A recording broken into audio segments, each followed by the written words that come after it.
চলচ্চিত্র জগতের অন্যতম সফল এবং জনপ্রিয় নায়িকা অপু বিশ্বাস নিজের অভিনয় দক্ষতা দিয়ে দর্শকদের মনে জায়গা করে নিয়েছেন। অভিনয়ের পাশাপাশি সামাজিক যোগাযোগ মাধ্যমেও বেশ সরব থাকেন। মাঝে মধ্যে তিনি ভক্ত অনুরাগীদের মাঝে ধরা দেন বিভিন্ন লুকে। এবার ব্রাইডাল লুকে দেখা গেছে অপু বিশ্বাসকে।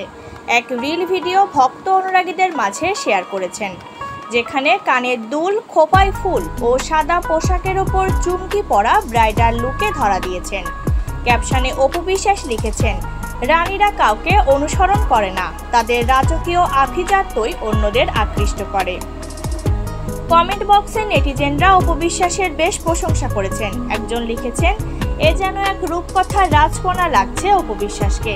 আরেকজনের কথায়, এত বেশি সুন্দর লাগছে অপু বিশ্বাসকে, কি বলবো, অপু বিশ্বাস সত্যিই বেস্ট। প্রসঙ্গত, অপু বিশ্বাস কোটি টাকার কাবিন দিয়ে 2006 সালে পরিচিতি পান। এর আগে কাল সকালে সিনেমায় 500 চরিত্র দিয়ে ক্যারিয়ার শুরু হয় তার। সিনেমাটি পরিচালনা করেন আমজাদ হোসেন। এরপর শাকিব খানের সঙ্গে জুটি বেঁধে নিয়মিত হন অপু বিশ্বাস। অনেকদিন পর এমন নিয়মিত জুটি পায় বাংলা সিনেমা।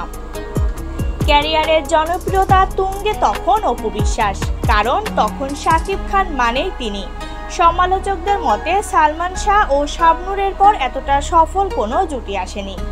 2017 পর্যন্ত শাকিব খানের সঙ্গে জুটি বেঁধে 72টি চলচ্চিত্র মুক্তি পায় অপু বিশ্বাসের।